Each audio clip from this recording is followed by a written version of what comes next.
Yuk yang nggak berhalangan hadir, yang bisa on cam, mari kita on cam yuk untuk menghormati ibadah ini teman-teman. Sebelum kita mulai ibadah ini, sama-sama kita angkat lagu pujian yang sudah di-share juga. Yang pertama, Yesus terlebih besar.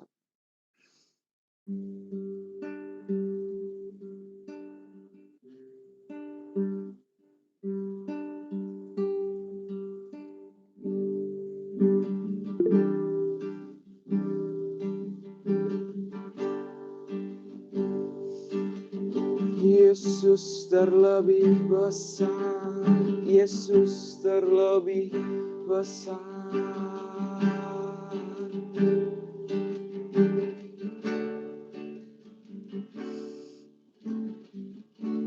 Yesus terlebih besar. Yes, dia terlebih besar teman-teman. Di dalamku, di dalamku, di dalamku. Yesus, Yesus terlebih besar. Yesus terlebih besar. Di dalamku selamanya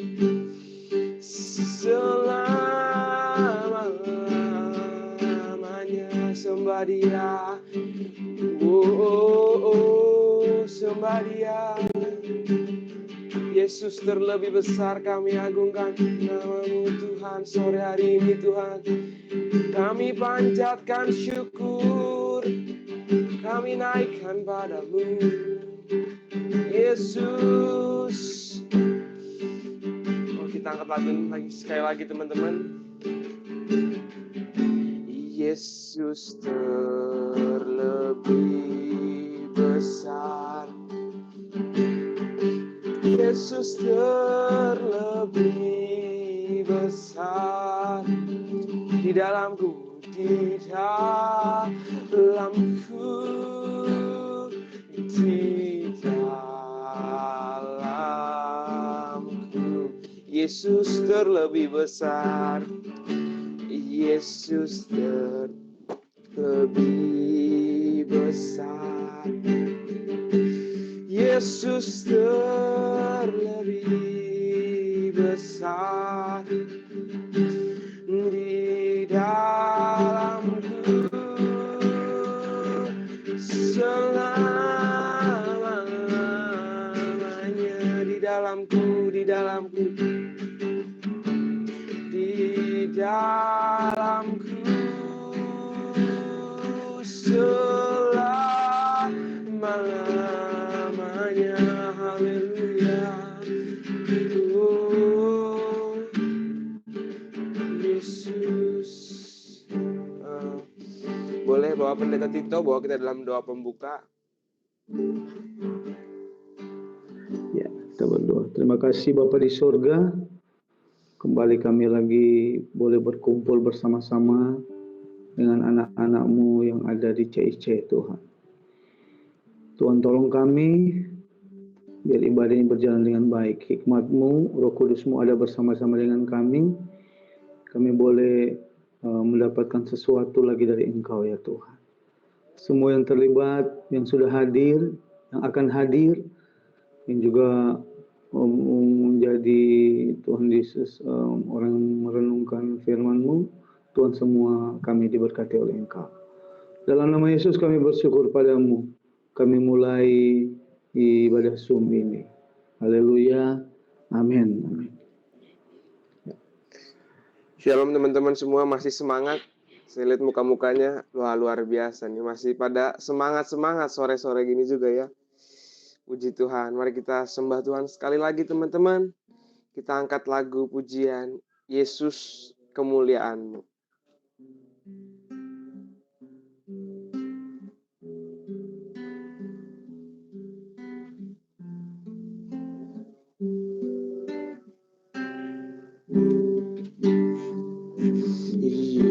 Yesus, kemuliaan, pulihkan hatiku.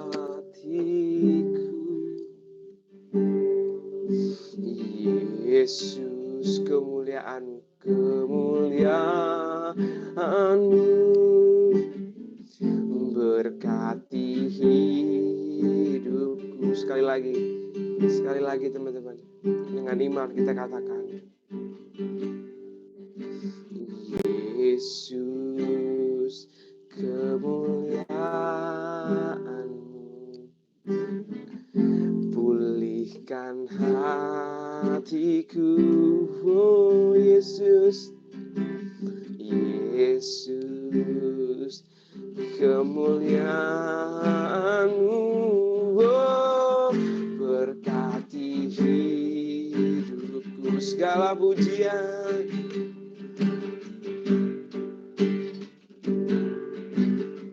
segala pujian, syukur bagimu. Kau hadir dalam hidupku. Kini ku datang sujud di hadapan-Mu, memuji-Mu, menyembah-Mu. Oh Yesus, ku menyembah-Mu. Sekali lagi kita sembah Dia. Segala pujian, syukur bagimu. Kau hadir dalam hidupku. Kini ku datang sujud di hadapan-Mu, memuji-Mu, menyembah-Mu. Yesus, ku menyembah-Mu, sembah Dia. Oh Yesus, kami menyembah-Mu. Kami menyembah-Mu lebih dari apapun Tuhan.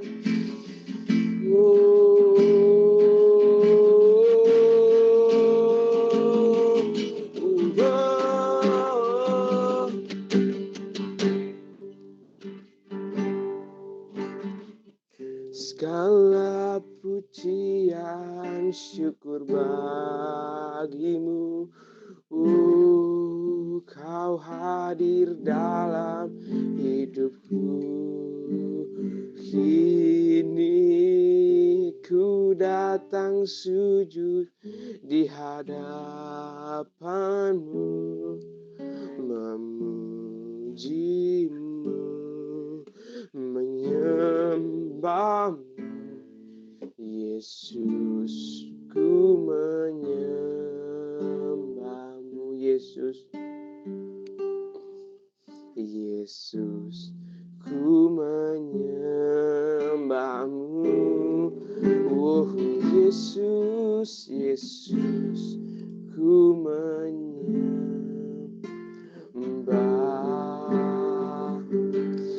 Oh Yesus, terima kasih. Minta tolong Saudara Jonathan bawa kita dalam doa. Saudara Jonathan bawa kita dalam doa firman.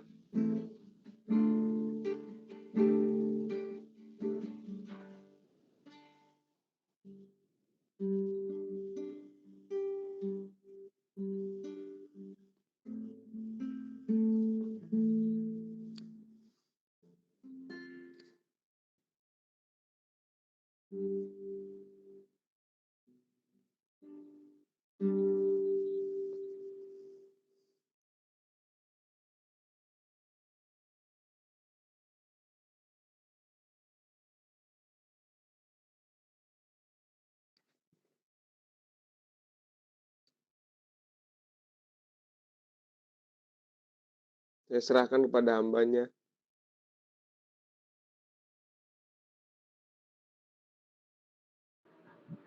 Puji Tuhan, selamat sore semuanya. Saya berharap kita semua dalam keadaan baik dan terus diliputi oleh sukacita dari Tuhan. Ya, kemarin kita lihat tentang kasih, ya.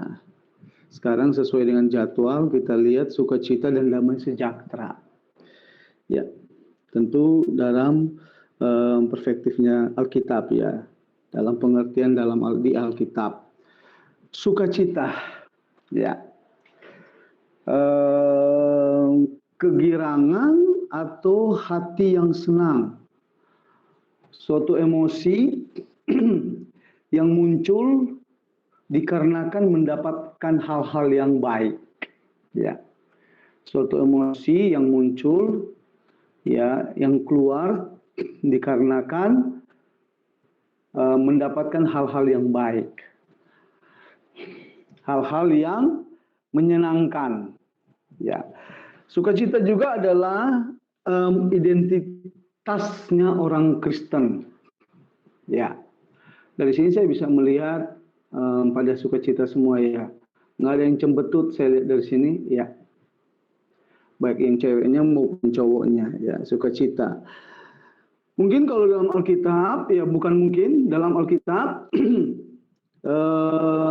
kitab yang disebut dengan kitab sukacita itu adalah kitab Filipi, ya. Saudara bisa baca di situ, ya, cuma beberapa pasal, ada sekitar 12 atau 14. Paulus mengatakan kepada orang-orang yang ada di Filipi, bersukacitalah, ya. Sekali lagi kukatakan bersukacitalah. Tapi bersukacita di dalam Tuhan, ya. Bersukacita di dalam Tuhan. Nah, ada dua faktor orang bersukacita. Ya, ada dua faktor orang bersukacita. Satu faktor dari luar. Satu faktor dari luar, apa itu harta, apa itu status, apa itu juga pangkat atau kedudukan. Itu faktor dari luar, sedangkan faktor dari dalam itu adalah hubungan dengan Tuhan. Ya, jadi orang bersukacita itu ada dua faktor. Saya katakan tadi faktor dari luar itu seperti saya sebutkan tadi, ya. Dan faktor yang kedua itu faktor dari dalam, faktor hubungan kita dengan Tuhan. Nah, kalau faktor internal itu harta, status, pangkat dan kedudukan itu bisa hilang. Ya enggak? Kita sepakat dulu, dia bisa hilang nggak? Ya. Tadinya orang kaya, ya, dia bisa jadi miskin. Ya. Tadinya mungkin statusnya dihormati, ya, dia bisa menjadi orang yang tidak lagi dihormati. Tadinya dia orang berpangkat, kemudian pensiun, ya biasa aja jadinya, ya, jadi warga biasa. Orang punya kedudukan, kemudian sudah tidak punya lagi kedudukan, maka faktor-faktor internal itu bisa hilang, ya, bisa hilang. Apakah memang disebabkan oleh kita sendiri atau faktor-faktor yang lain, ya, faktor normal ataupun faktor tidak normal. Nah, itu sukacita kalau secara internal. Ya. Nah, faktor secara eksternal maksud saya. Faktor secara internal itu hubungan kita dengan Tuhan. Nah, saudara-saudara, apakah faktor yang pertama itu nggak penting? Bisa ada tanggapannya? Faktor yang pertama yang internal itu eksternal itu penting atau tidak? Penting. Penting nggak yang faktor eksternal itu? Penting nggak? Penting tapi tidak terlalu penting. Penting, ya, penting lah, ya, penting, ya, penting tapi bukan yang utama, ya. Nah, faktor internal ini yang paling penting, ya. Faktor hubungan kita dengan Tuhan. Jadi orang kalau bersukacita karena faktornya eksternal, faktor dari luar, ya. Nah, kalau itu habis, ya habis juga sukacita kita. Ya kan? Kalau misalnya pada waktu kita banyak uang, pada waktu status kita masih bagus, pada waktu kita masih berpangkat, punya kedudukan, kita bersukacita itu wajar. Ya.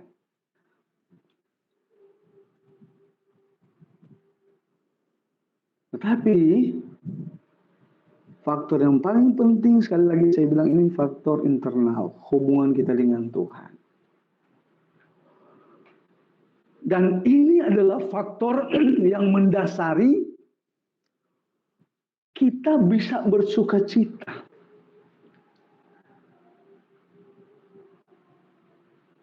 Kalau misalnya kita punya hubungan dengan Tuhan baik, ya, situasi enak, nggak enak, kita tetap bisa bersukacita.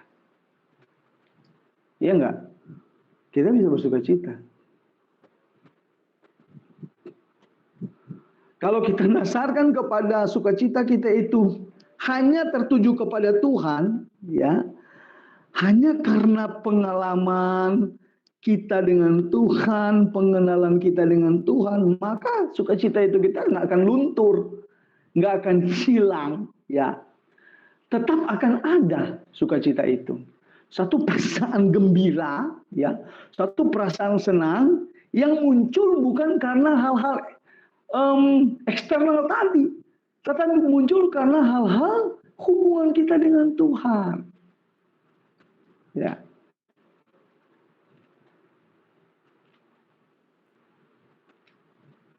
Hubungan yang membuat kita itu mengerti, ya, bahwa sukacita itu sebenarnya bukan karena terpengaruh oleh hal-hal lahiriah, tetapi hubungan sukacita itu terjadi karena Tuhan adalah pusat sukacita kita. Ya. Tuhan adalah sukacita kita itu sendiri. Ya. Tuhan adalah yang membuat kita bisa bersukacita. Maka kita bisa bersukacita. Nah, kalau misalnya faktornya bukan karena Tuhan, waktu itu habis, ya hilang juga sukacita kita. Waktu misalnya harta habis, hilang juga sukacita kita.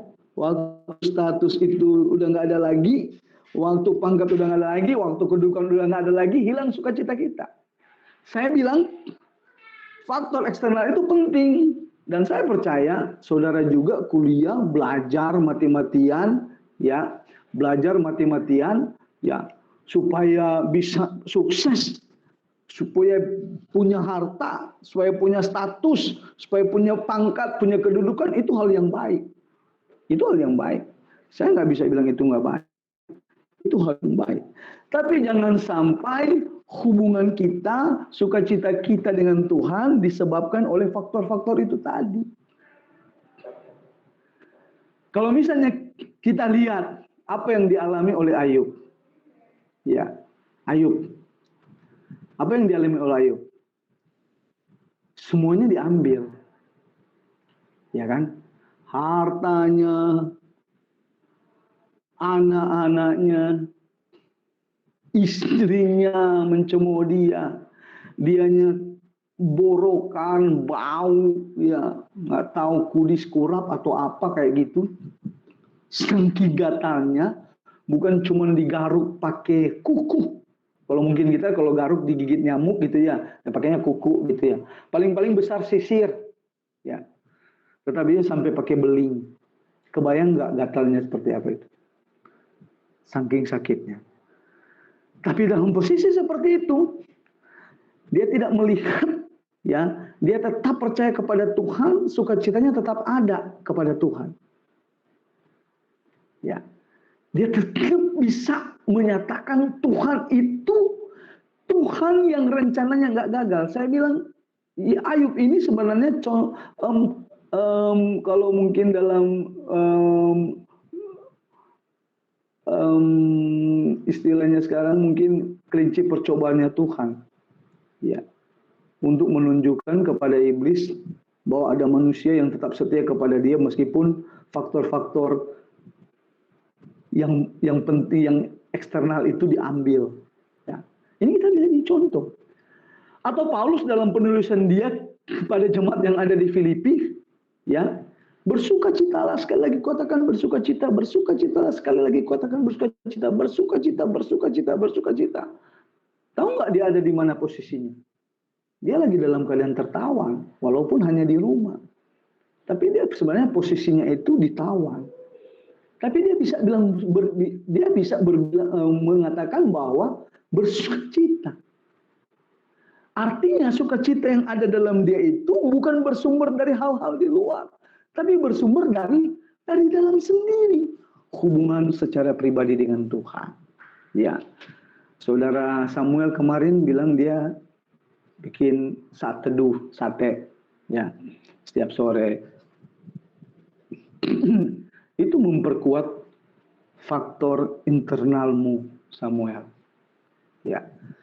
Saudara berusaha mencapai, ya, meraih faktor-faktor eksternal tadi, yaitu baik.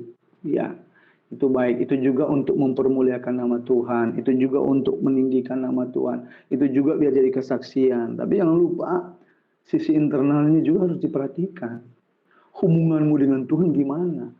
Makanya saya kan kemarin nanya, setelah masuk kuliah, ya, bagaimana pandanganmu tentang Tuhan? Ya, tambah kagum atau biasa aja atau malah jadi ragu? Nah, kalau tambah kagum berarti itu baik. Itu baik. Itu sangat-sangat akan memberkati hidupmu nanti. Ya, akan sangat mempengaruhi kehidupanmu nanti bahwa saya ini akan terus setia kepada Tuhan, saya percaya Tuhan akan memberkati saya percaya Tuhan akan ada selalu bagi saya, maka sumber sukacita saya itu adalah Tuhan. Apapun yang terjadi dalam hidup saya akan tetap bersukacita di dalam Tuhan. Itu kita mantap. Seperti contoh-contoh yang saya bilang tadi. Ya, kita bersukacita. Hati kita terus senang. Ya. Ternyata secara emosi sukacita ini mempengaruhi juga hal-hal kejiwaan kita. Ya. Saudara tahu nggak bahwa orang yang penuh dengan sukacita itu tidak akan gampang dimasuki oleh kuasa kegelapan. Kalau kita bersukacita terus, ya, kita bersukacita terus dalam Tuhan, saudara percaya, ketika ada orang yang katakanlah nakal sama saudara, main kuasa kegelapan, saya percaya sekali itu nggak akan mempan. Kenapa? Ada sukacita Tuhan dalam dirimu, ada roh Tuhan di dalam dirimu, itu akan gampang, nggak akan gampang dimasuki. Berarti hatimu apa? Hatimu itu hati yang selalu dilindungi oleh Tuhan. Hatimu selalu memiliki kesukaan akan Tuhan dan nggak akan gampang masuk kuasa-kuasa kegelapan seperti itu. Ya. Jadi intinya adalah hidupmu itu stabil. Ya. Baik tubuhmu, baik jiwamu, baik rohmu. Sebab ternyata pada waktu orang bersukacita terus, misalnya tensi darahnya itu stabil. Kenapa? Dia nggak akan mudah marah-marah. Ya. Hubunganmu dengan teman karena sukacita lebih bisa asik. Coba lihat kalau berteman, ya. Asik nggak kalau berteman sama orang yang bersukacita? Ya, asik dong. Ya, kita bisa lihat nih orang ini kayaknya kalau dia ada tuh orang tuh jadi happy, satu kelompok itu jadi happy. Ya, saya punya teman-teman seperti itu dan kayaknya pada waktu dia pergi seperti hilang. Ya, seperti kita nggak dapatkan sesuatu. Ya. Nah, saudara, dan sukacita juga itu dari Tuhan, memungkinkan berkat Tuhan itu turun terus dalam hidupmu. Ya, turun terus dalam hidupmu. Sukacita dari Tuhan itu akan membuat hidup kita ini, oh iya ya, saya ini punya Tuhan yang besar. Apa yang perlu saya khawatirkan? Apa yang perlu saya takutkan kalau saya pilih Tuhan? Jadi sukacita dari Tuhan itu mengalir terus dalam segala situasi keadaan kita bersukacita. Mungkin juga nggak senang, tidak menyenangkan, mungkin juga menyakitkan, mungkin juga membuat orang seperti kita bersukacita aja. Bukankah Allah turut bekerja dalam segala perkara dalam hidup kita? Ya. Coba saudara pergi, ya, waktu misalnya udah tatap muka, perkuliahan di kampus, pernah nggak saudara temukan setiap pagi itu sama situasinya? Ya kan?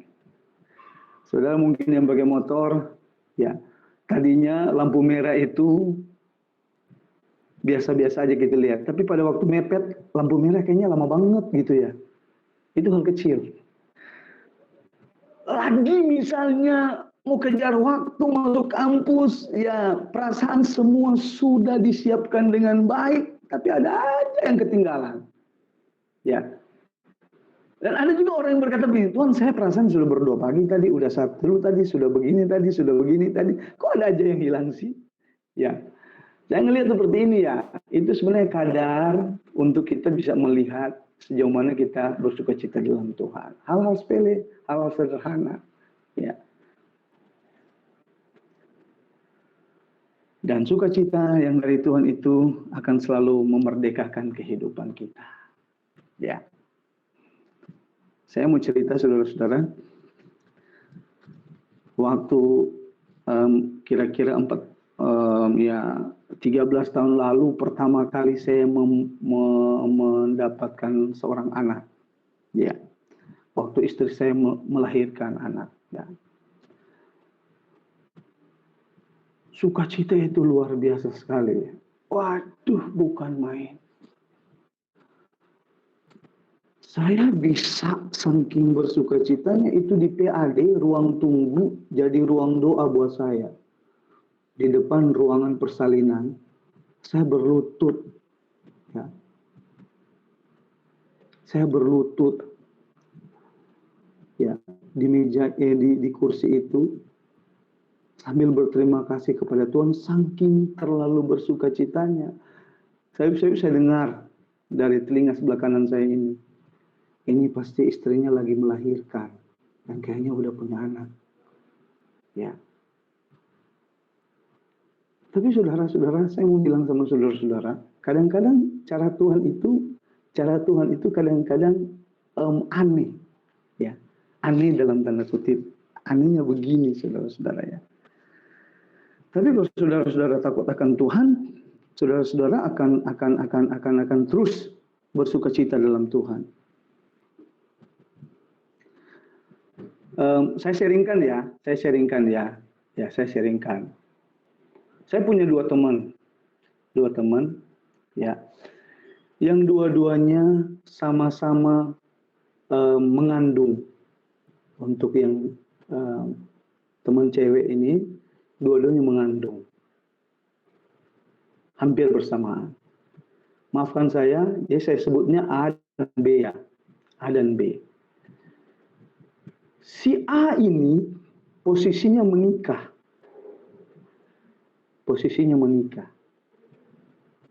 Kemudian dia hamil. Si B ini posisinya tidak menikah, kemudian dia hamil. Saudara nyimak ya. Nah, si B ini karena dia malu, ya, dia mengungsi ke si A. Karena mereka berteman juga. Jadi dua-dua ini teman saya dan dua-dua ini berteman. Perhatikan baik-baik. A yang resmi waktu melahirkan anaknya mati. B yang tidak resmi waktu melahirkan sehat. Dan sampai sekarang anaknya kira-kira udah berumur, ya seumuran adik-adik ini semua ya, saudara-saudara sekalian. Sekitar 19-18 tahun. Masih ada. Gadisnya cantik banget. Saya nggak ngerti saudara-saudara. Saya nggak ngerti.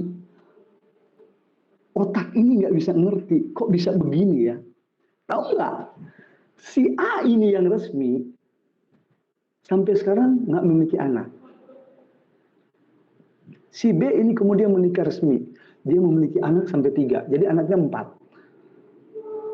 Coba saudara pikir. Ya. Tapi baik si A dan si B tetap bersuka cita. Saya tanya kepada si A yang resmi ini, dia bilang apa? Itu adalah cara Tuhan, kemuliaan bagi nama Tuhan. Coba misalnya dia tidak punya sukacita dalam hatinya, dia akan bilang apa? Tuhan salah. Ya enggak? Tuhan salah. Kok saya yang benar jadi begini? Ya kan? Kok saya yang setia jadinya begini? Kok dia yang begini jadinya malah begitu? Coba. Ya. Nanti kita sharekan hal-hal seperti ini. Sebab ini mempengaruhi sukacita kita. Oke, saudara-saudara, ya, kita lihat fakta hal yang kedua, ya, damai sejahtera. Ya, damai sejahtera. Damai sejahtera adalah satu perasaan damai dikarenakan adanya satu kemenangan. Suatu perasaan damai dikarenakan adanya kemenangan. Ya, kita damai karena kemenangan. Damaikan hati kita waktu lihat nilai kita bagus. Damai hati kita waktu kita sekolah biasa, ya, SD, SMP, SMA, tahu-tahu naik kelas. Damai ya hati ya. Damai sejahtera. Damai hati kita. Nah, orang, dia harus bisa berdamai dengan diri sendiri, satu. Dia harus juga bisa berdamai dengan orang lain, dua. Dan dia juga harus bisa berdamai dengan Tuhan, tiga. Ya, tiganya satu kesatuan. Diri sendiri. Kenapa orang bunuh diri? Pernahkah saudara berpikir kenapa orang bunuh diri? Karena hilang damai sejahteranya. Dia tidak bisa berdamai dengan dirinya sendiri. Ya. Maka dia menyakiti hatinya sendiri. Dirinya sendiri. Kenapa? Kosong. Ya. Dia nggak merasa ada kemenangan.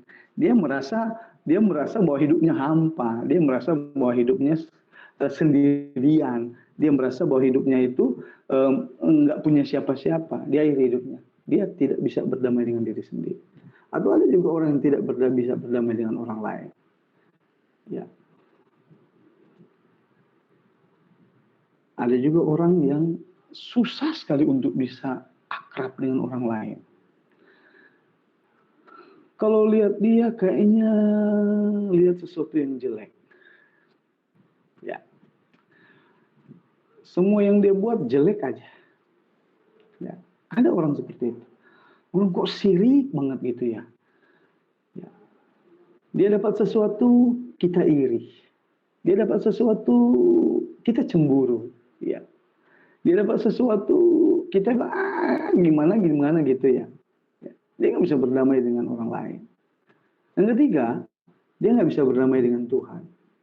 Ya. Dari sudut pandang apapun, orang ini berpikir bahwa Tuhan itu nggak baik. Ya. Makanya dia hilang damai. Ya. Hilang damai. Nah sekarang kita lihat, dari mana kita mendapatkan damai sejahtera itu? Ya. Dari mana kita mendapatkan damai?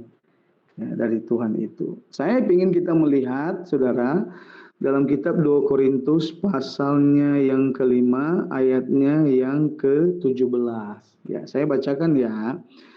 Jadi siapa yang ada dalam Kristus, ia adalah ciptaan baru, yang lama sudah berlalu, sesungguhnya yang baru sudah datang.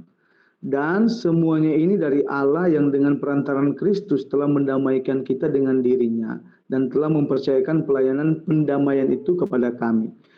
Sebab Allah mendamaikan dunia dengan dirinya oleh Kristus dengan tidak memperhitungkan pelanggaran mereka. Ia telah mempercayakan berita pendamaian itu kepada kami. Jadi kami ini adalah utusan-utusan Kristus. Seakan-akan Allah menasihati kamu dengan perantaran kami. Dalam nama Kristus kami meminta kepadamu, berilah dirimu didamaikan dengan Allah.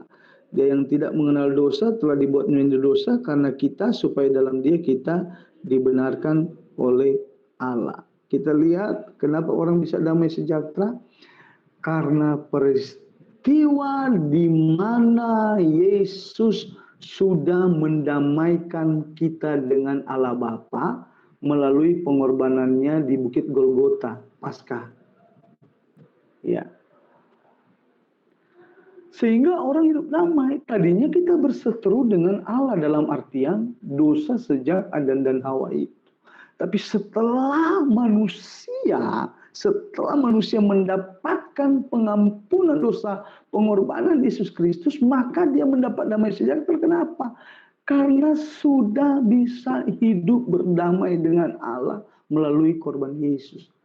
Ini sumber sukacita orang percaya, orang Kristen, sumber damai sejahtera orang Kristen, sebab Yesus sudah mendamaikan dirinya dengan Allah.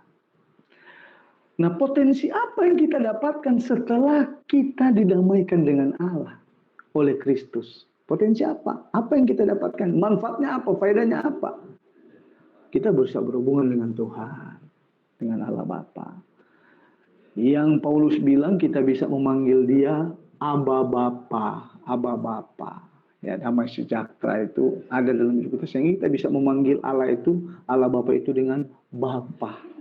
Ya. Saya ceritakan saudara-saudara, waktu saya di satu daerah, ya, ini berkaitan dengan panggilan Bapa ya. Ya, saya membeli sate, ya, ya biasa di Cirebon ini sate itu gerobak, ya, tempat duduk, kursi, tempat duduk. Saya kebetulan waktu itu dapat posisi duduk berhadapan dengan gerobak, bukan membelakangi gerobak. Ya, waktu saya datang, saya nyampe, ada seorang ibu dan gadis kecil di situ. Nah, gadis ini kira-kira berumur sekitar 5-6 tahun. Ya, 5-6 tahun. Gadis ini kasih senyum ke saya. Orang kalau kasih senyum ke kita senang atau enggak? Ya, senang dong. Ya, menganggukkan kepala saja biar enggak. Senang dong ya. Ya, senang. Ya, orang kasih senyum kok. Mau siapa aja kasih senyum, ya kita senang. Gitu ya. Senang. Kemudian dia juga kasih senyum ke saya untuk kedua kalinya. Ya, saya senyum juga. Ya, dia kasih senyum saya ketiga kalinya. Saya senyum juga. Kemudian dia mengungkapkan satu kata yang sangat membuat saya kaget. Apa yang dia bilang? Papa ke saya. Ya, anak itu panggil saya Papa. Saya kaget luar biasa. Ya, kaget luar biasa. Karena jangankan pada waktu itu jangankan anak, istri aja saya nggak punya, belum punya waktu itu. Jangankan istri, pacar juga waktu itu belum punya. Tapi ada seorang anak panggil Bapak. Kaget nggak? Ya kaget. Karena panggilan itu bukan panggilan sembarangan. Ya. Tetapi dalam kebenaran firman Tuhan kita bisa panggil Bapa, Allah Bapa, ya, dengan Aba Bapa, Allah itu dengan Aba Bapa, karena adanya pengorbanan Yesus yang sudah mendamaikan kita dengan Bapa, sehingga kita punya damai sejahtera untuk melakukan hubungan dengan Allah Bapa. Ya. Jadi damai sejahtera yang kita dapat, yang saya katakan tadi, suatu perasaan damai dikarenakan adanya kemenangan itu. Kemenangan itu apa? Kemenangan yang sudah diberikan oleh Yesus, di mana dia sudah mau mati di Bukit Golgota dan memberikan damai sejahtera bagi kita. Kita damai sejahtera dong. Ya, orang Kristen itu harus damai sejahtera terus dalam kehidupannya. Kenapa? Karena Yesus sudah mendamaikan kita. Ya, oke, saudara-saudara. Oke, saudara-saudara semua, saya pikir sampai situ aja. Ada yang mau membagikan sesuatu buat kita semua, atau ada yang mau bertanya, saya berikan kesempatan. Sebelumnya saya kembalikan dulu kepada yang memimpin ibadah ini. Ya teman-teman, wah luar biasa. Terima kasih, temanya bagus sekali teman-teman, tentang sukacita dan damai. Yuk, yang ada mau tanya atau mau sharing boleh langsung open mic aja, teman-teman.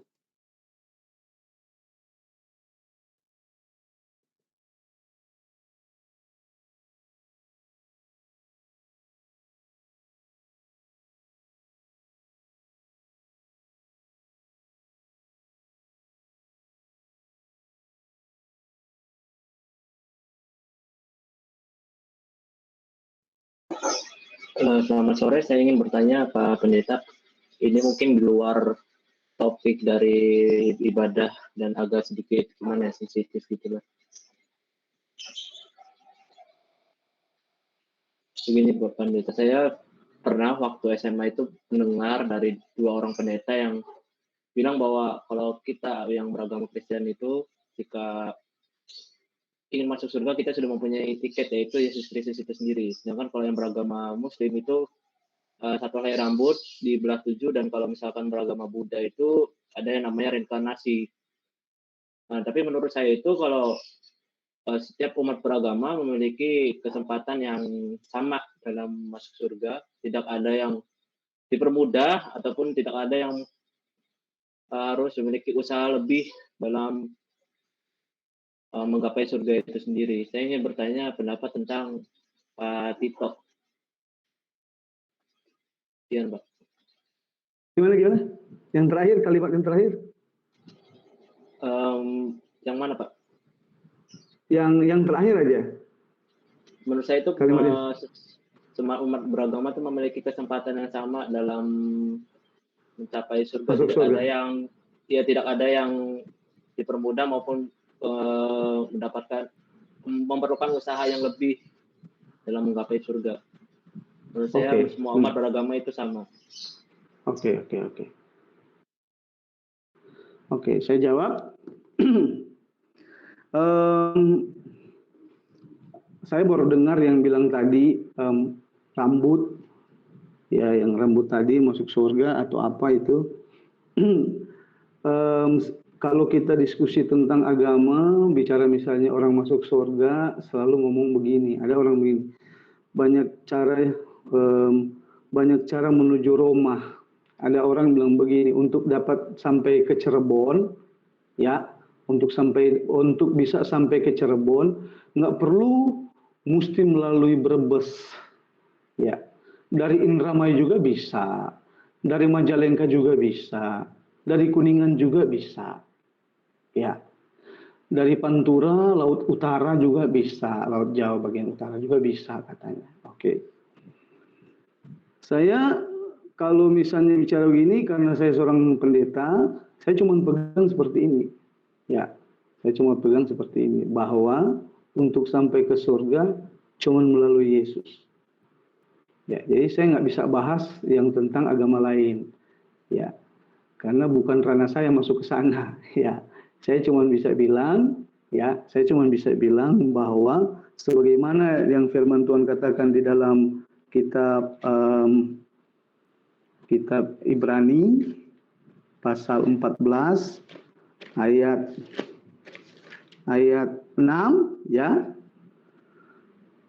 Kata Yesus kepadanya, "Akulah jalan dan kebenaran dan hidup. Tidak ada seorang pun yang datang kepada Bapa kalau tidak melalui aku." Tentu asumsinya Bapa itu ada di surga.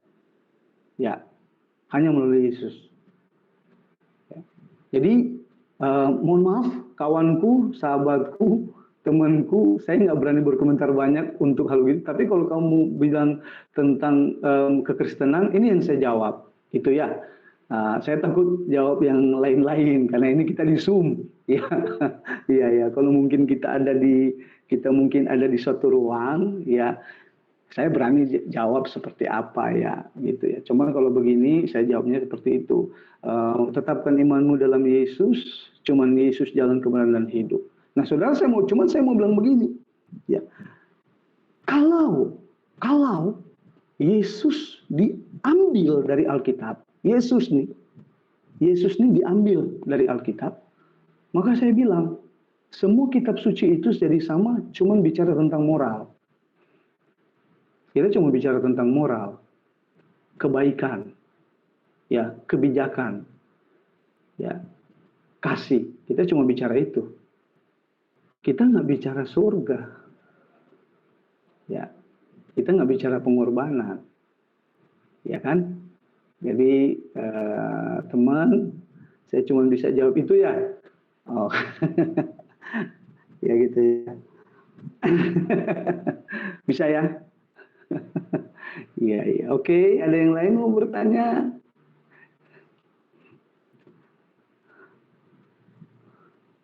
Ya.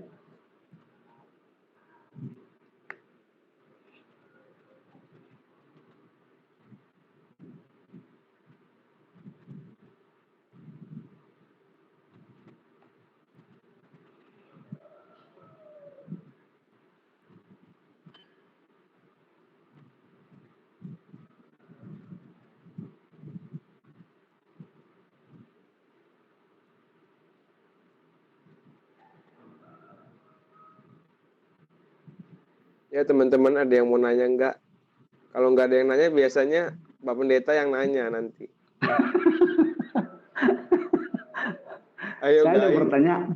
Saya ada pertanyaan. Iya. Saya ada pertanyaan buat saudara sekalian. Ya.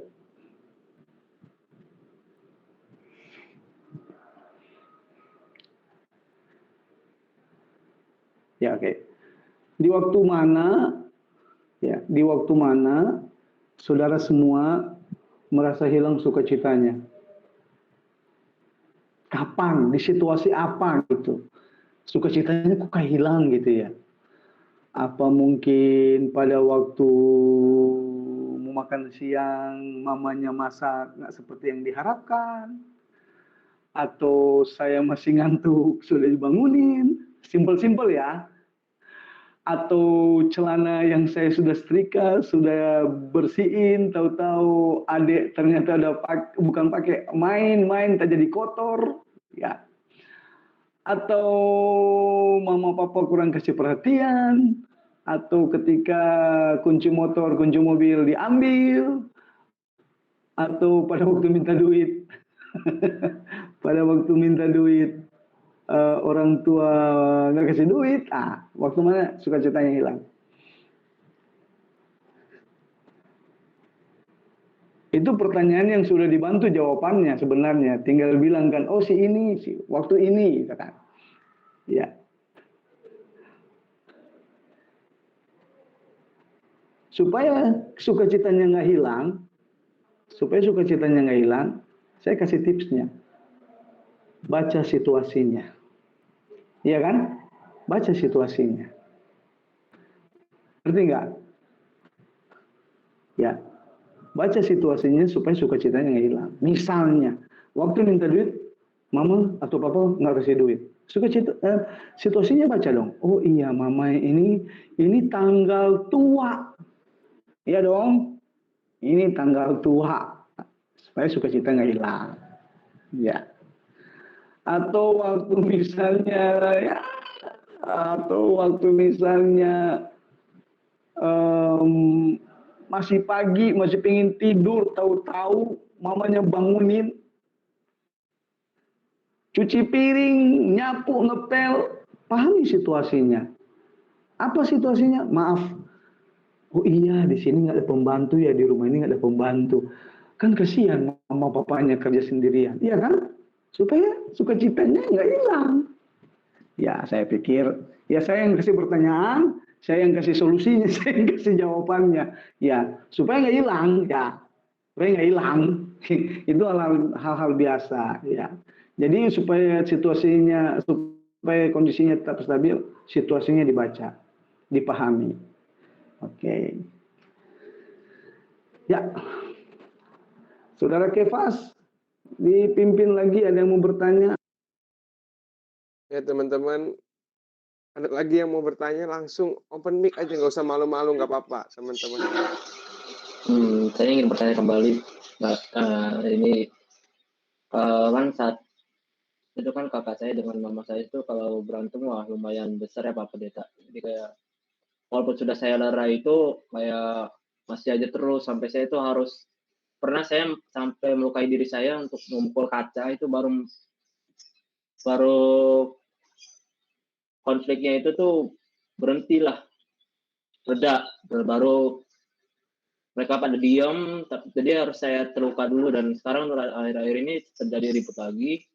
Jadi saya harus kayak mengancam mereka untuk melukai diri saya sendiri, baru mereka tuh benar-benar berhenti, stop, nggak ribut sama sekali. Nah itu bagaimana sih udah walaupun sudah saya lerai, bagaimanapun nggak mau berhenti saat saya mengancam untuk melukai diri saya sendiri, baru berhenti. ada pendapat lain nggak Pak Tito supaya untuk memberhentikan masalah yang terjadi? Terima kasih Pak. Mic-nya masih off Pak, mohon maaf. Sorry. Ya, ini masuknya berarti di wilayah damai sejahtera ya. Ya, saudaraku, situasi di luar ini, situasi di luar, saya bilang di luar karena kan di luar pribadimu, ya. Seharusnya jangan sampai melukai diri, ya kan? Harusnya jangan sampai melukai diri. Itu tetap juga nggak baik. Karena diri kita juga sebenarnya kan bukan punya kita, iya kan? Punya Tuhan. Nanti kita bahas tentang di ibadah sejati, ya, di Roma 12, ya. Diri kita ini bukan punya kita sendiri, ya. Saya pikir kalau direlai ya dipisahkan boleh, oke lah, bagus, cakep ya, supaya nggak ribut, bagus. Cuman jangan sampai melukai diri, ya, kan kasihan. Tapi segala Ya, saya kasihan ya. lakukan tuh nggak bisa Pak. Iya. Udah walaupun sudah lalai bagaimanapun nggak berhenti. Jadi tetap aja dibawa dalam doa, ya, supaya nggak berantem lagi, ya. Kalau misalkan kan sekarang udah pada kuliah, ya, berarti kan kemampuan menalarkan sudah lebih tinggi, ya, daripada waktu SMA, SMP, apalagi SD kan, ya. Kalau misalnya saran saya, coba panggil orang tuanya sama saudaramu, ya, pecahkan, cari titik temunya, ya, titik temunya supaya nggak seperti ini lagi, gitu ya, supaya nggak seperti ini lagi. Tapi satu hal yang saya bilang, walaupun melukai diri itu salah, tapi pada waktu melukai diri mereka berhenti, berarti kan mereka sebenarnya mengasihimu, ya kan? Mereka mengasihi Anda sebenarnya, ya. Tapi bukan berarti mesti bikin begitu, ya kan? Rugi kitanya, kalau dalam istilah dagang kita rugi. Dan ketika kita menyakiti diri kita sendiri, sebenarnya kita menyakiti Tuhan. Itu sih pendapat saya, ya. Kalau saya sih, ya, siapa sih yang suka lihat orang ribut gitu, apalagi kalau di rumah, yang ada yang suka lah. Kan jadi nggak nyaman, kayaknya atmosfernya, kayaknya di luar aja yang lebih enak gitu ya. Ya, lebih luar lagi.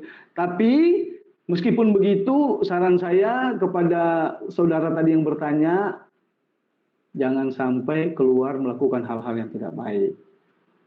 Ya, jadi pertama, jangan lukai dirimu, jangan sampai keluar dan tidak melakukan hal yang tidak baik. Kemudian panggil berunding mereka. Dan satu lagi, bawa mereka dalam doa. Pahami situasinya, supaya kita bisa ngomong, minta hikmat Tuhan, supaya kita bisa ngomong ke porsi orang tua dan ke porsi kakak atau adik, kan beda porsinya, ya kan? Kita minta hikmat dari Tuhan supaya kita cakap lah untuk berbicara, supaya mereka tuh melihat positifnya dari maksud Anda kepada dua pihak ini, gitu. Seperti itu. Mungkin seperti itu yang bisa saya jawab. Iya. Ya, Tuhan memberkati. Ada lagi yang mau membagikan sesuatu? Ya, saya dari kemarin diberkati sekali dengan saudara-saudara, ya, Samuel Sate, ya. Ternyata Yonatan berduanya jago banget gitu ya. Kemarin ada cewek yang bertanya, siapa namanya ya? Semuanya positif, bagus. Semuanya positif, bagus. Oke, ada yang mau bertanya lagi? Ya. Atau membagikan sesuatu?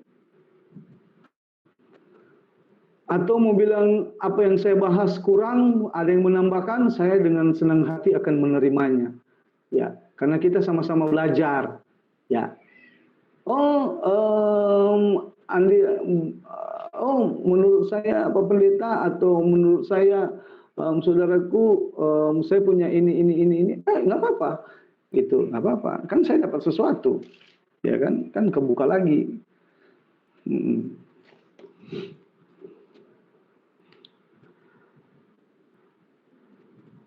Sukacita nggak bisa dibeli sama uang ya Pak Pendeta? Oh, itu faktor internal ya. Kita bisa dapat sukacita dari Tuhan itu beda dengan sukacita dunia. Ya, saudara Kefas itu suka beda. Kalau misalnya uang, ya waktu kita ada peribahasa kan bilang ada uang abang disayang, tidak ada uang abang ditendang, ya kan ya. Pada waktu kita banyak uang, ya teman-teman mungkin pada datang semua, ditraktirin sih, ya. Tapi waktu kita ada uang, mereka tetap pada datang nggak? Nah, oh udah mulai nggak datang ya? Atau pada waktu kita nggak ada uang, kita tetap sukacita nggak? Oh, kayaknya hilang sukacitanya jadi hilang ya. Berarti rasanya cuma uang dan sukacita itu nggak bisa dibeli. Ya, uang itu cuma beri kesenangan sedikit buat saya ya. Dan uang itu bukan bisa menyelesaikan semuanya. Ya, uang nggak bisa menyelesaikan semuanya. Tapi uang bisa jadi alat juga untuk membuat kita sukacita. Tapi bukan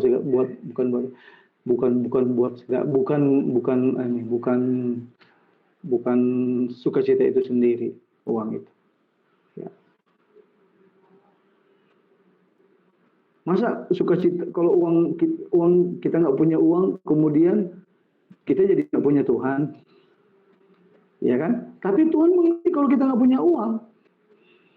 Oh iya dong, Tuhan mengerti kalau kita nggak punya uang. Coba lihat waktu bangsa Israel keluar dari tanah Mesir. Saudara pernah baca nggak?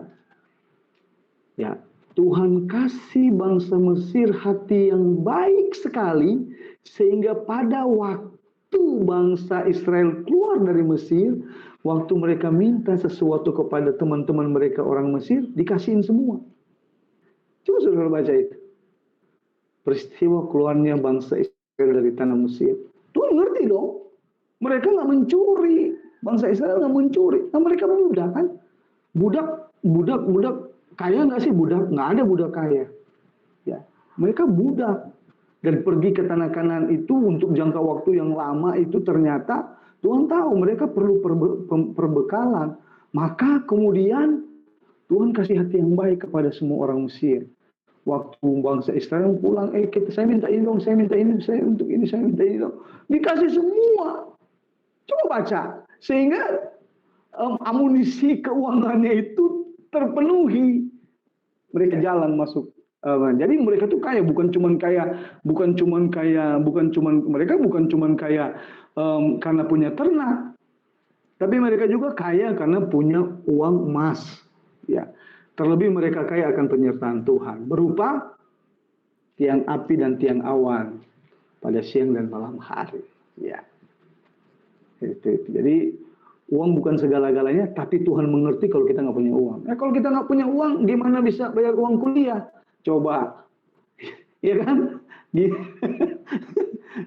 Gimana bayar uang kuliah nggak punya? Tapi bukan berarti uang itu segala-galanya. Kalau uang itu segala-galanya, dia bisa jadi Tuhan.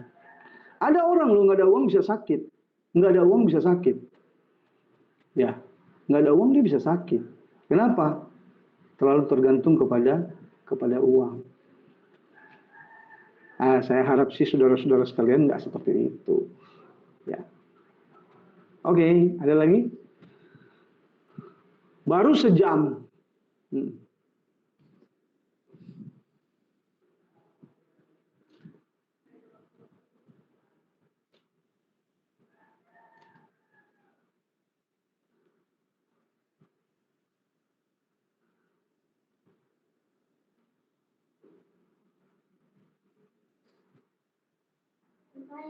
Ntar lagi Zoom misalnya.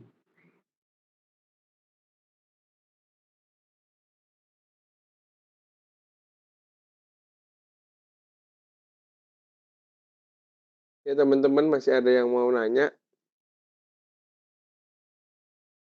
Ya kalau nggak ada, boleh tutup dalam doa Pak Pendeta.